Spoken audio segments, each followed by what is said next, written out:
Bom dia, turma, mais uma vez aqui na nossa videoaula. Vamos dar sequência aqui ao capítulo 6, que trata da União Europeia. Na última aula eu abordei com vocês a questão da origem desse bloco econômico, que é um dos maiores do mundo, visto que ele reúne aí os principais países europeus, das principais economias, e se mostra aí como um dos principais parceiros comerciais do mundo. Na aula de hoje a gente vai conhecer um pouquinho sobre o euro, que é a moeda adotada dentro do bloco econômico. Esse tipo de bloco econômico é do tipo de união monetária, na qual ele especifica que deve-se criar uma moeda única entre os países que fazem parte do bloco europeu. Então, no caso aqui é o euro.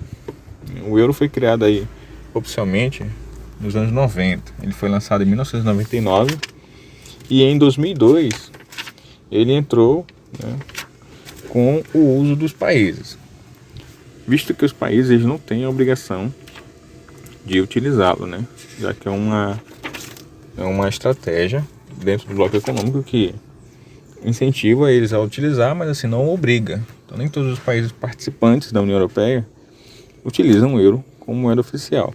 Na verdade, alguns países que não são da União Europeia também utilizam o euro, uma forma de fortalecer e evitar concorrência. Bom, essa moeda ela faz parte aí da chamada zona do euro, ou área do euro, que corresponde então aos países membros da União Europeia que adotaram o euro como moeda oficial, uma espécie de união monetária que existe dentro do bloco. Mas como eu falei, não há obrigatoriedade de você utilizar essa moeda no seu país. Exemplo da Inglaterra, que eles adotam a libra esterlina. Eles faziam parte então até recentemente do bloco europeu, e aí eles fizeram um referendo para poder sair do bloco, mas são questões particulares, tá? Então é um bom exemplo de como a gente pode visualizar a questão do uso dessa moeda. Atualmente é uma das moedas mais valorizadas do mundo, valendo mais que o dólar. O dólar comercial deu uma última cotação de 5,50. Geralmente o euro é vendido aí a 20, 30, às vezes 50 centavos a mais do que a moeda norte-americana, tá? Lembrando que o dólar não é um único tipo.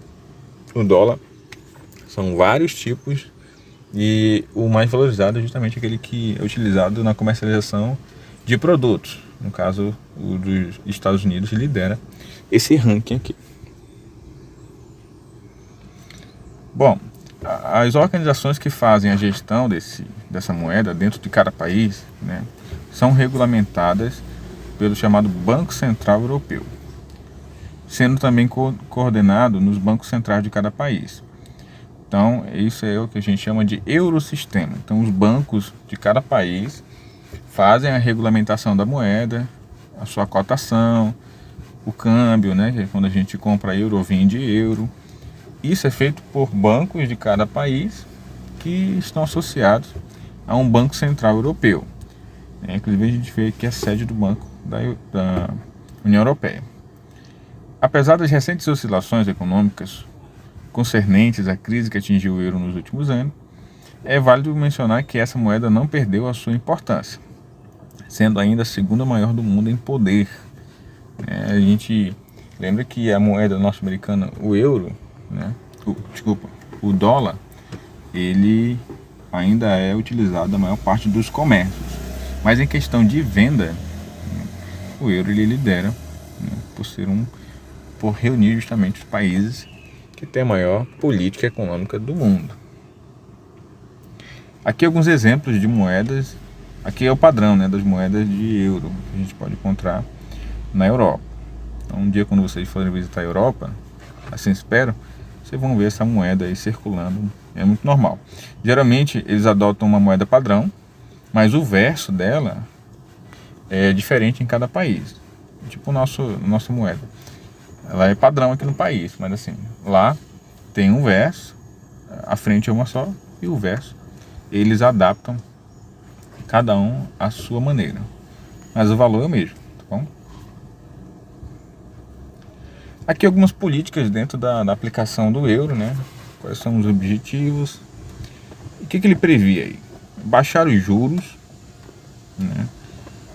facilitar então o financiamento de imóveis, né, sobre o valor deles inclusive, sobre o valor das hipotecas. Então, por exemplo, se eu tenho uma única moeda, de certa forma essa moeda vai facilitar o comércio, né, e a compra e assim por diante. É uma medida protetiva, vamos dizer assim. E aí a gente tem uma circulação dentro dos bancos. Como cada país aí adota a mesma moeda, não há o perigo de você fazer uma comercialização entre países. Então a variação dos juros entre eles, diga-se de passagem, tende a ser menor, tá? Então é um dos fatos que a gente vê aí dentro da questão do euro. Atualmente é uma moeda que passa por modificações, né? Diga-se de passagem, ele não perdeu espaço, né? Mas alguns países passaram a rever a questão de utilizar uma mesma moeda. Tá bom? Então essa aqui foi a nossa aula a respeito do euro, que é a moeda adotada no bloco econômico da União Europeia, tá ok? É uma das principais moedas do mundo. Espero que vocês tenham compreendido a nossa aula, tá? E eu quero que vocês façam, para complementar aqui a nossa atividade, né, uma pesquisa no caderno. Vocês vão fazer com 15 linhas sobre a história do euro, tá? Vocês escrevam para mim a história do euro, né, quem criou, quais foram os objetivos, tá bom? Então vocês têm aí até a sexta-feira para me entregar. A todos, uma boa aula.